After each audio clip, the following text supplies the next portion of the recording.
이제 오늘 말씀을 보시면 자녀와 부모 그리고 종과 상전의 이야기임을 보게 됩니다.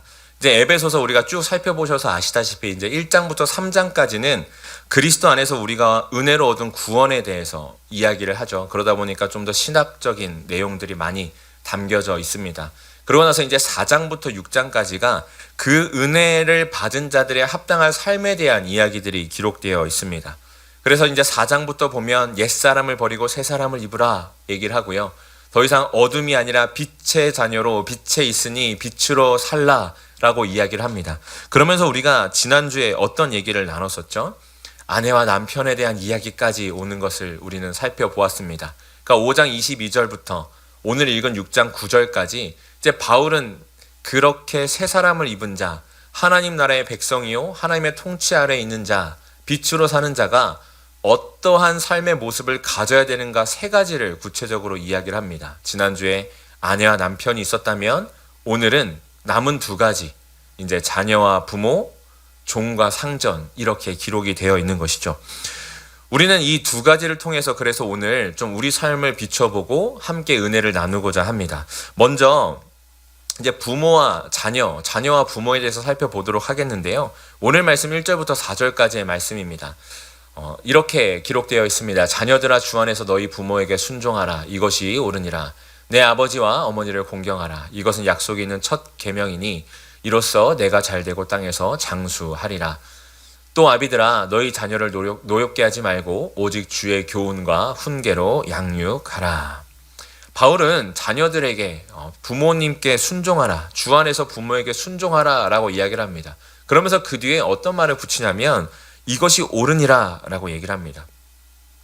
근데 이 말씀이요, 이 에베소서가 쓰였던 당시에 살던 사람들에게는 참 쉽지 않은 말씀이었습니다. 왜냐하면 당시 에베소서가 쓰였던 로마 사회에서 부모와 자녀의 관계는 지금 우리가 살고 있는 이 시대의 부모와 자녀의 관계는 좀 달랐기 때문입니다. 자녀의 사회적 지위나 위치가 굉장히 낮았습니다. 로마 시대에 특히 로마의 가정은 아버지의 영향력이 엄청 커서 이 아버지가 살아있는 동안에는 자녀가 아무리 성인이 되어도 성인으로서의 역할을 할 수가 없었습니다. 또한 이 아버지는 그 영향력이 얼마나 컸냐면 자신의 자녀에게 쇠고랑을 채워서 밭에서 일을 시킬 수도 있었고 자녀를 처형시킬 수도 있는 그런 시대가 바로 로마 시대였습니다. 그러다 보니까 자연스럽게 이 자녀들이 어떤 것에 많이 노출이 되어 있었냐면 억울함과 고통, 부당한 대우 이런 것들에 많이 노출이 되어 있었던 것이죠.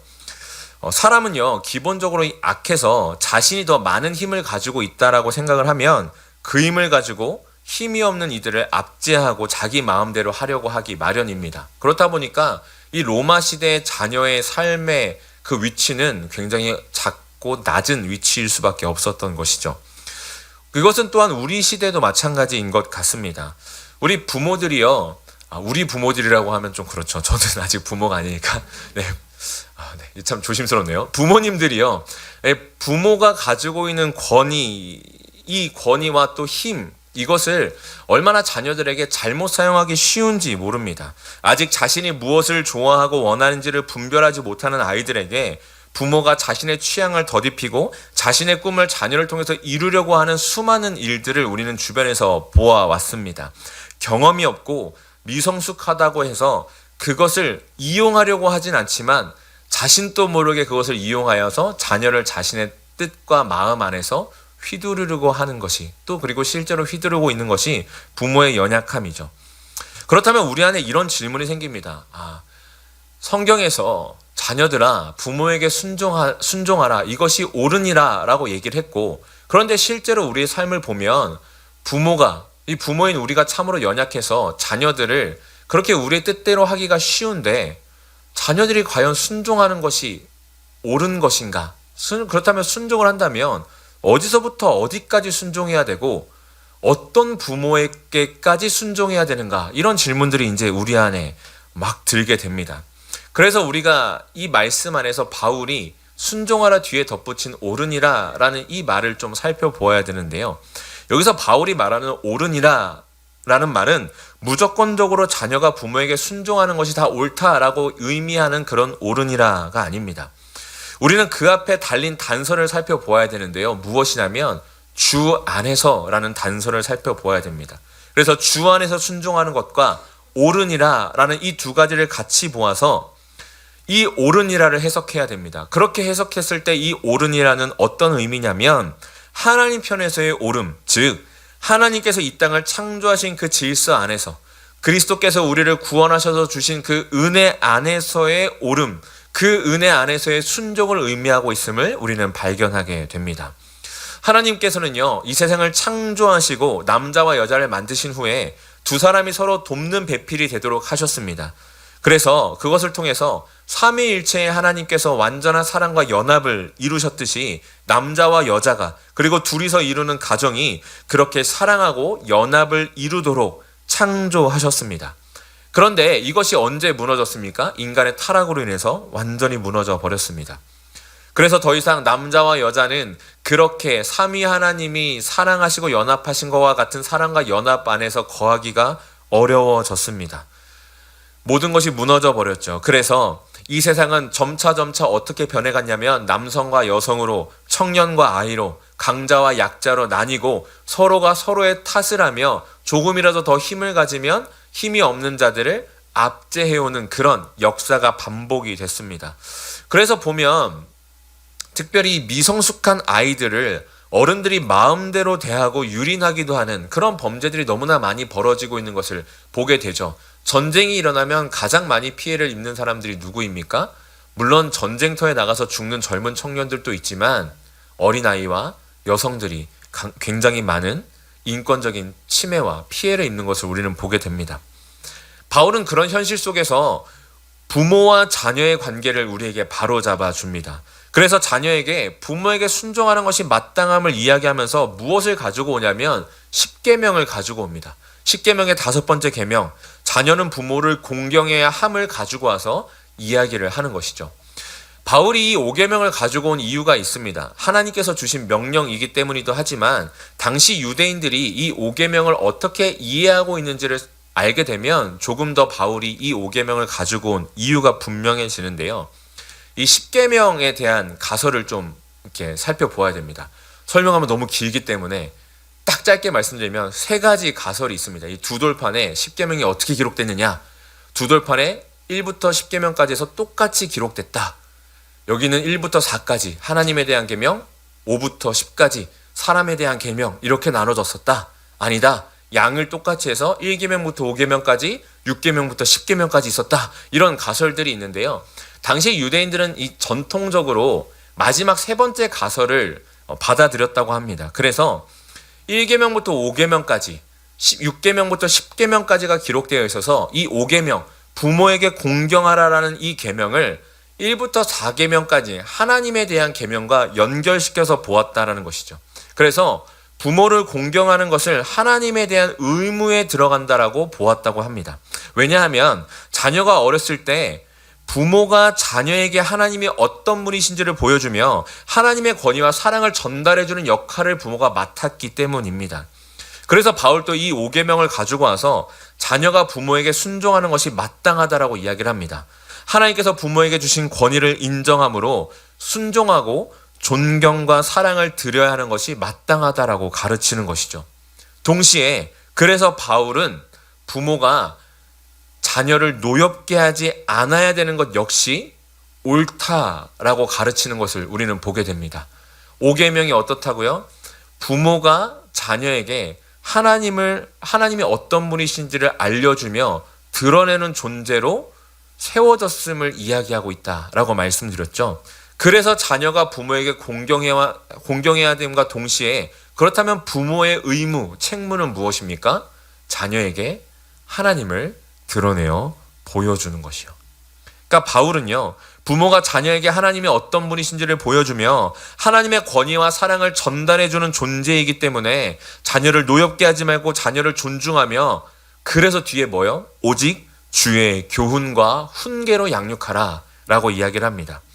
여기서 사용된 양육하다라는 단어 역시요, 먹이다라는 의미를 가지고 있습니다. 이것은요, 부모가 자녀들에게 자양분을 먹이고 자라게 해야 될 책임이 있다라는 것을 얘기하는 거예요. 어떤 책임이요? 어떻게 자라게 하는 거예요? 하나님을 보여주는 거예요. 하나님이 어떤 분이신지를 알게 하는 거예요. 그래서 부모는 마땅히 가장 좋은 것으로 하나님께서 부모에게 주신 그 사랑으로 자녀를 먹이고 양육해야 됨을 이야기하고 있는 것입니다.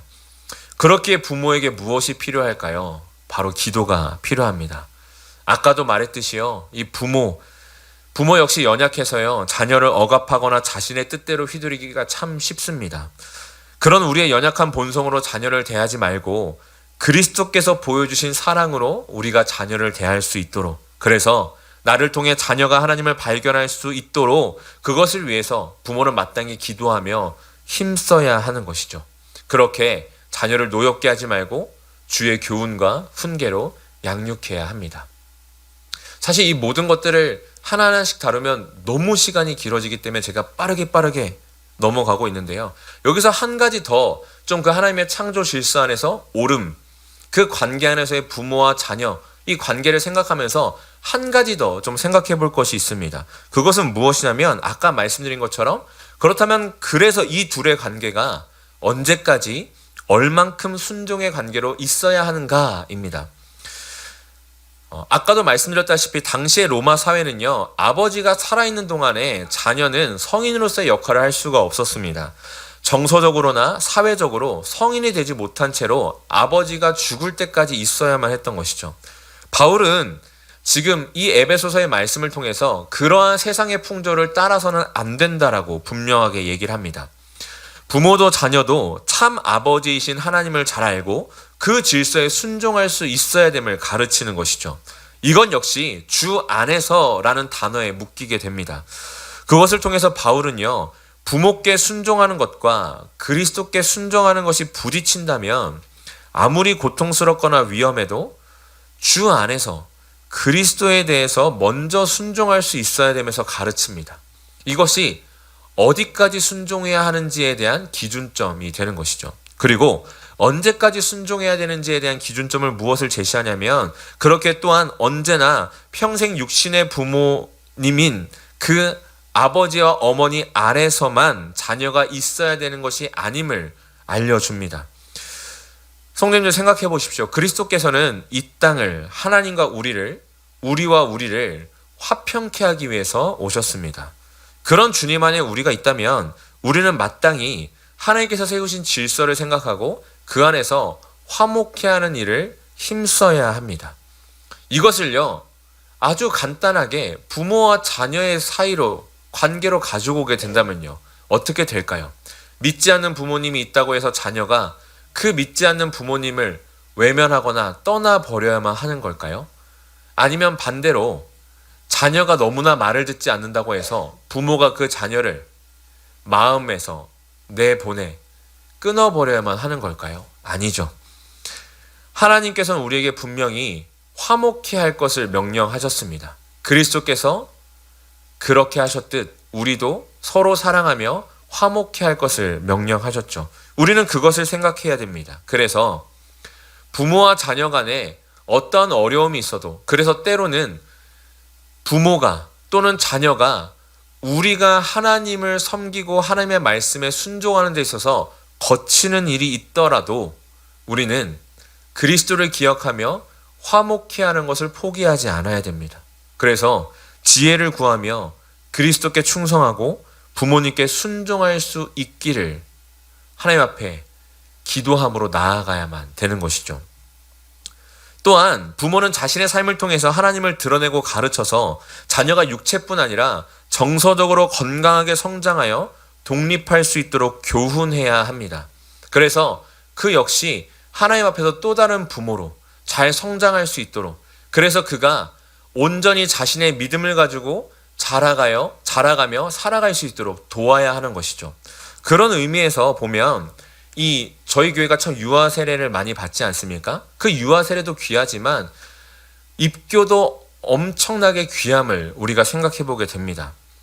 자녀와의 관계에서 하나님을 드러내 보이려는 부모의 노력이 그런 부모를 통해 결국 하나님을 알고 자신의 하나님을 고백하는 자녀의 믿음으로 열매를 맺어서 자녀가 자신의 입으로 신앙을 고백하는 것이 입교이기 때문입니다.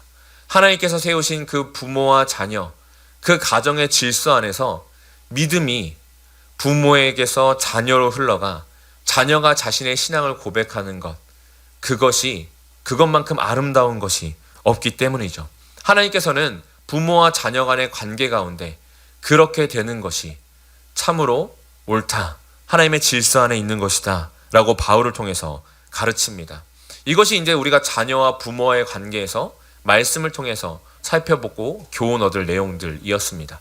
그렇다면 이제는 종과 상전의 말씀에 대해서 한번 좀 살펴보도록 하겠습니다. 당시의 로마 시대에는요, 무려 노예가 6천만 명이나 있었다고 합니다. 그렇기 때문에 이 노예는요, 그 많은 만큼 아무런 권리를 가질 수가 없었습니다. 그래서 그들은 마치 물건처럼 대해졌고 주인이 마음대로 휘두를 수가 있었죠. 그래서 빚 대신에 노예로 그 빚을 갚기도 하고 세습도 가능했습니다. 뭐 돈으로 사고 파는 것 역시나 너무나 당연했죠. 그래서 당시에 유명한 철학자들도 또 타고난 지식인이라고 얘기하는 뭐 플라톤이나 아리스토텔레스 이런 사람들도 노예와는 우정을 쌓을 수 없다라고 얘기하기도 하고, 국가론, 플라톤이 얘기한 국가론에서는 노예에 대해서 아예 언급조차 안 하고 있는 것을 우리는 보게 됩니다. 그만큼 이 노예의 삶이요, 굉장히 척박했던 것이죠. 그 종의 삶, 그 척박한 종의 삶에서 하나님은 과연 어떤 존재였을까? 한번 우리가 생각해 보면 좋겠습니다. 제가 만약에 그런 상황 가운데 제가 노예라면요, 당장 이런 생각 들 것 같아요. 신은 존재하지 않아. 이런 생각 들 것 같습니다. 신이 존재한다면 어떻게 나는 이렇게 하고 저 사람은 저렇게 할 수 있어. 나는 이렇게 물건처럼 이리저리 팔려가고 나는 아무것도 할 수가 없는데 어떻게 신이 존재할 수 있어? 신이 존재하고 그 신이 사랑의 신이라면 더더욱 난 믿을 수 없어. 이렇게 고백할 것 같습니다. 그만큼요, 이 종의 위치, 그 척박한 삶에 있는 사람은요, 하나님의 존재를 부정하기가 참 쉽습니다. 또한요, 하나님이 없는 것처럼 느끼기 역시 쉽고요. 그래서 하나님의 말씀을 지킬 이유조차 느끼지 못하기가 참 쉬운 자리가 종입니다. 그리고 그런 종들에게 하나님께서는 바울을 통해서 이렇게 권면하십니다. 5절부터 8절인데요. 종들아, 두려워 말고 떨며 성실한 마음으로 육체의 상전에게 순종하기를 그리스도께 하듯 하라. 눈가림만 하여 사람을 기쁘게 하는 자처럼 하지 말고 그리스도의 종들처럼 마음으로 하나님의 뜻을 행하고 기쁜 마음으로 섬기기를 주께 하듯 하고 사람들에게 하듯 하지 말라. 이는 각 사람이 무슨 선을 행하든지 종이나 자유인이나 주께로부터 받을 줄을 알미라. 하나님께서는 바울을 통해서 종들에게 말씀하시기를 그리스도께 하듯 주인에게 순종하라 라고 이야기를 합니다. 그리고 이 말씀은요, 단순히 그냥 너가 종이니까 주인 말 잘 들어야 돼가 아니라 8절의 말씀과 이어져서 무엇을 바탕으로 순종하라고 말씀하시는 것이냐, 하나님께서 이 세상의 모든 질서와 권위를 다스리심을 인정함으로 그 안에서 주인에게 순종하라 라고 가르치는 것임을 우리는 보게 됩니다. 보통 우리는요, 내가 생각하기에 마땅한 자리에 내가 있다면 쉽게 순응합니다. 내가 생각하기에도 이때쯤이면 내가 이 자리에 있는 게 맞아. 이 자리에 있으면 너무 좋지. 내가 원하는 자리야 라고 하면 하나님께서 주신 거다. 하나님 감사합니다. 이런 고백을 합니다. 하지만요, 내 뜻대로 되지 않거나 내가 생각한 시기에 내가 생각한 자리에 있지 않으면 우리는 그 순간 바로 무엇을 하냐면 불평합니다. 더 쉽게 말해서요, 내가 주인이면 감사하고 기쁜데 내가 종이면 하나님의 뜻과 인도하심, 신실하심은 다 있고 안 기쁘고 안 감사한 것입니다. 바울은요, 오늘 이 말씀을 통해서 그리스도인이라면 이 부분부터 바로 잡아야 함을 알려줍니다. 부모와 자녀의 관계가 인간의 타락으로 인해서 어그러진 것처럼 상전과 종의 관계 역시 마찬가지입니다. 하나님께서 만드신 창조 세계에는요, 종이 없었습니다. 하지만 인간의 타락으로 권력은 잡은 자와 그 아래에 있는 사람이 생겼고, 그로 인해 억압받고 노동력을 착취당하는 사람들이 생겨났습니다. 하지만 그렇다고 해서요, 하나님의 일하심이 그 영역에서 완전히 끊어져 버린 것은 절대 아닙니다. 하나님께서는요, 인간의 타락함으로 생겨난 제도라 할지라도 그 제도 안에서 분명히 일하시는 분이십니다. 그리고 그 제도 안에서 그 불공평하고 우리가 도대체 왜 생겼지라고 생각할 만한 그런 상황 속에서도 하나님은 각 사람과 세상을 향한 하나님의 뜻을 이루어 가시는 분이십니다. 그리고 그를 통해서 하나님의 옳음, 원래의 질서를 반드시 회복하시는 분이 하나님이십니다. 그렇기 때문에요, 바울은 이렇게 얘기하는 거예요. 내가 만약 종인데 하나님을 알고 그리스도를 믿고 있다면 내게 주어진 삶의 자리가 여전히 하나님께서 일하시는 삶의 자리요, 하나님의 뜻 아래 있음을, 하나님의 통치 아래 있음을 기억함으로 신뢰함으로 살아가야 된다. 그래서 너가 지금 종일지라도 하나님께서 모든 것을 다스리고 계시고 너의 삶도 그 하나님의 계획과 다스림 아래 있으니, 통치 아래 있으니 그 하나님을 기억함으로 너의 삶의 자리에서 마땅히 해야 될 것을 하라. 그렇게 이야기하고 있는 것입니다. 그리고 이 사실을 신뢰하고 받아들이게 된다면 자연스럽게 삶에서 무엇이 따라오냐면, 그래서 감사와 소망이 따라옵니다.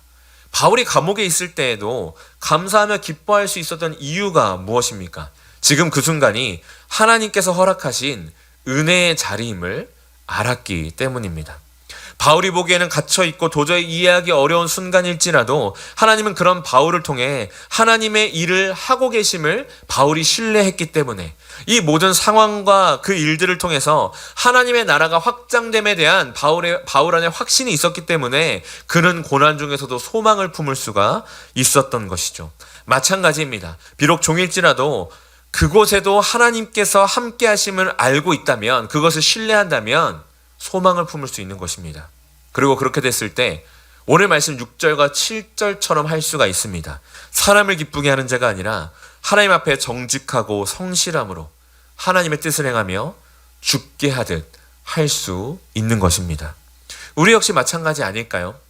지금 우리의 자리를 세상의 기준으로 보면 때로는 실망스럽게 느껴질 수도 있습니다. 아니, 나는 왜 이 자리에 있는 거야? 왜 하나님은 나를 여전히 이 자리에 두는 거야? 나는 왜 여기서 지금 이렇게 하고 있는 거야? 이런 생각이 들 수가 있죠. 하지만 그런 우리의 시선과 마음을 조금만 돌려서 하나님의 관점으로 바라본다면 실수가 없으시고 언제나 자신의 뜻과 계획을 이루시는 하나님께서 여전히 나와 함께 하시고 하나님의 뜻과 계획 안에 나의 삶이 여전히 있기에, 그래서 우리는 불평과 불만이 아니라, 불안과 두려움이 아니라 감사와 기쁨을 고백하게 되고 소망을 품을 수 있게 되는 것입니다. 그 하나님의 관점, 하나님의 마음을 품을 때 우리가 그래서 비로소 사람에게 하듯 하는 것이 아니라, 사람을 보며 하는 것이 아니라 죽게 하듯 할 수 있게 되는 것이죠. 이는 상전에게 하는 말과도 이어집니다. 9절의 말씀인데요. 상전들아, 너희도 그들에게 이와 같이 하고 위협을 그치라. 이는 그들과 너희의 상전이 하늘에 계시고 그에게는 사람을 메모로 취하는 일이 없는 줄을 너희가 알미라. 바울은요, 상전들에게 너희가 가지고 있는 것을 휘둘러서 그들 위에 군림하라 라고 이야기를 하지 않습니다. 너희가 존경받고 싶으면 그들을 더욱더 압제하라, 세상의 방식을 말하지 않습니다. 무엇이라고 얘기합니까? 너희가 존경받고자 하면 너희도 상대방을 존경하라 라고 이야기를 합니다. 이는 종이 상전에게 죽게 하듯 하는 것처럼 상전 역시 종에게 죽게 하듯 해야 됨을 이야기하는 것입니다. 이것은요, 상전들에게는 이전에 들어본 적도 없는 충격적인 명령이었습니다. 다른 상전들은요, 다 종을 물건 취급합니다. 그런데 내가 종을 존중해주기 시작하면 어떤 일이 일어날까요? 주변의 상전들이 가만히 있지 않을 것입니다. 우리들의 불문율을 어긴다고 말하며 그 사회에서 그를 배척해버릴 수도 있습니다. 또 반대로 종은요, 처음에는 좋아할 것입니다. 그러다가 상전을 점차 만만하게 봤을 것입니다. 사람은요, 악합니다. 사람은요, 기본적으로 죄인이라서 잘해주면요, 그 호의를 누리다가 어떻게 됩니까? 금세 그 호의를 악용하기 마련이죠. 그렇기 때문에 상전에게는요, 이 명령은 굉장히 충격적인 명령이면서 지키기 어려운 명령이었습니다. 바울은 그럼에도 상전이 아랑곳하지 않고 종을 존중해야 된다라고 이야기하면서 그 이유를 무엇이라고 얘기하냐면, 그들과 너희의 상전이 하늘에 계시기 때문이다 라고 이야기를 합니다. 하나님께서 모든 것의 주인 되심을 기억하라 얘기하는 것이죠. 그리고 그리스도 안에서 종이나 너나 하나님의 자녀요, 백성이 되었음을 기억하라 이야기하는 것입니다. 사람은 눈에 보이는 것에 약하고 들리는 말에 흔들립니다. 나보다 힘이 세 보이면 그 앞에서 약해지고 작아지며, 나에게 좋은 말 해주고 잘해주면 그 사람에게 쉽게 마음을 빼앗겨 버립니다. 하지만 하나님은요, 그렇게 사람을 외모로 취하지 않으십니다. 신분이나 능력으로 취하지 않으시고 편애하지 않으시는 분이죠. 상전은 이 사실을 기억해야 했습니다. 자신도 자신의 종도 다 하나님의 피조물이요 하나님의 은혜 아래 있는 자임을 기억해야만 했습니다. 그래서 하나님의 은혜가 없으면 이 땅에서 짧은 불을 누릴지언정 영원한 죽음을 피할 수 없음을 기억해야 됐고, 하나님의 은혜가 없으면 이 땅에서 누리는 짧은 부조차도 누릴 수 없음을, 하나님께서 다 가져가실 수 있음을 반드시 기억해야만 됐습니다. 하나님께서 나와 종의 상전임을 기억함으로 하나님의 자녀로, 형제로 종들을 대해야만 됐던 것이죠. 바울이 말하는 이러한 자녀와 부모, 종과 상전의 이야기는 우리에게 다시금 에베소서의 이 말씀을 상기시킵니다. 에베소서 5장 1절부터 2절의 말씀입니다. 그러므로 사랑을 받는 자녀같이 너희는 하나님을 본받는 자가 되고 그리스도께서 너희를 사랑하신 것 같이 너희도 사랑 가운데서 행하라. 그는 우리를 위하여 자신을 버리사 향기로운 제물과 희생 제물로 하나님께 드리셨느니라. 하나님께서는 우리에게 하나님께서 세우신 그 질서를 그대로 받아들이라 라고 말씀하십니다. 이 세상의 질서가 아니라요, 세상의 풍조가 아니라요, 하나님께서 창조하신, 하나님께서 옳다라고 말씀하시는 그 질서 안에 너희는 거하라 라고 말씀하시는 것이죠. 그리고 우리보다 앞서 그 길을 걸어가신 그 하나님의 나라, 하나님의 질서를 따라 이 땅에 오셔서 살아가신, 그래서 하나님의 뜻과 계획을 순종하여 십자가의 길을 걸어가신 그 그리스도를 바라봄으로 서로 사랑하여 사랑 가운데 행하라 라고 하나님께서 말씀하십니다. 그러니 우리가 기도해야 될 것은요, 우리가 세상의 풍조를 따라가지 않는 것, 그 세상의 풍조에 쉽게 휩쓸려가지 않는 것입니다. 세상이 말하는 방식으로 나의 자녀를, 나의 부모를, 내가 만나는 모든 이들을, 세상을 대하지 않기를 기도해야 되는 것이죠.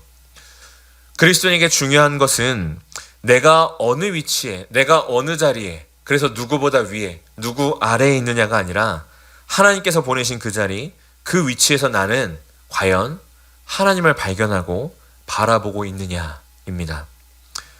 그리고 그렇게 될 때 우리는 비로소 상대방을 온전히 존중하며 사랑할 수 있게 됩니다. 하나님께서 나를 보내셨고 저희도 저 사람도 하나님께서 보내신 자리에 있기에, 그렇기에 그저 그 한 사람을 대하듯 하는 것이 아니라 죽게 하듯 대할 수가 있게 되는 것이죠. 상대가 높은 자리에 있어서 존중하고 상대가 낮은 자리에 있어서 그를 깔보는 것이 아니라 그 자리에서 하나님을 드러내도록 보내셨음을 알기에 사랑하고 존중하며, 나를 보내신 하나님께서 상대방 또 보내셨음을 알기에 또한 사랑하고 존중할 수 있게 되는 것입니다. 나의 부모로 하나님께서 보내주신 것입니다. 나의 자녀로 그들을 하나님께서 보내주신 것입니다. 우리를 이음교회 몸된 지체로 하나님께서 부르시고 보내주셨고, 그렇게 우리는 하나님의 뜻 안에서 함께 몸을 이루며 가정을 이루며 살아가고 있는 것입니다. 사랑하는 성도님들, 그 사실을 기억하시며 하루하루 매일매일의 삶, 마주하는 모든 이들을 대하실 수 있기를 간절히 소망합니다. 성도님들께서 지금 계신 그 자리가 하나님께서 부르신 자리입니다. 그렇기에 주 안에서 기뻐하며 기꺼이 순종하시기를 바랍니다. 내 생각과 좀 다를 수 있습니다. 내 뜻대로 되지 않을 수도 있습니다. 하지만 그 모든 순간 또 하나님의 뜻 안에 있음을 기억하심으로, 그래서 하나님을 바라보심으로 기뻐하고 순종하시기를 바랍니다. 그리고 그래서 죽게 하듯 다른 이들을 돌보며 사랑하시기를, 그를 통해 삶의 모든 자리에서 하나님의 나라를 드러내시고 또 누리시며 살아가는 저와 모든 성도님들 되시기를 주님의 이름으로 축원합니다.